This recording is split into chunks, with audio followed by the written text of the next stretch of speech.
The European settlement of Dominica. Introduction.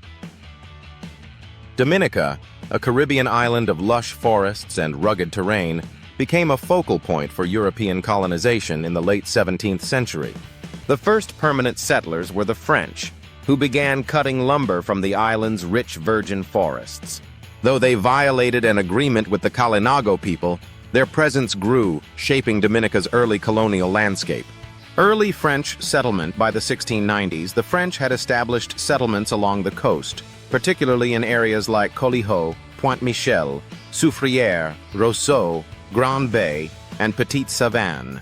They were a mix of poor whites seeking fortune, displaced landowners, criminals, and free-colored individuals hoping for better social conditions. Their livelihoods centered around lumber, cotton, tobacco, cocoa, and ground provisions, requiring minimal labor at first. As a result, the large-scale importation of enslaved Africans into Dominica was slow compared to neighboring islands. The African slave trade. The journey of enslaved Africans to Dominica was treacherous. Many were taken as prisoners in wars, captured in raids, or punished for crimes before being sold to European traders. The Middle Passage, lasting 8 to 10 weeks, subjected them to starvation, disease, and abuse.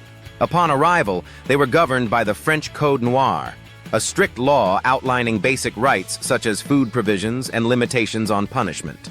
In small colonies like Dominica, the enslaved had slightly better conditions, sometimes cultivating their own provision grounds and selling surplus crops at local markets. 7 Years' War and British takeover. By 1756, tensions between Britain and France erupted into the 7 Years' War. British forces under Lord Andrew Rollo captured Dominica in 1761.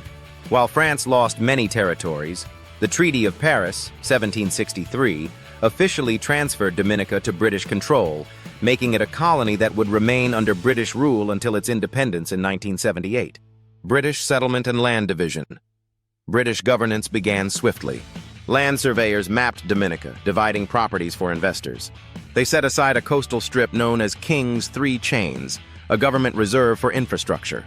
Though Portsmouth was initially chosen as the capital due to its excellent harbor, concerns over disease led to its rejection.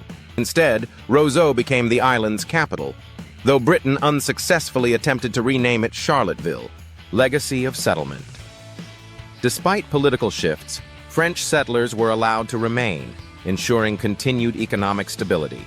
Over time, Dominica developed a unique blend of British governance and French cultural influence, a legacy still visible today in place names, architecture, and customs.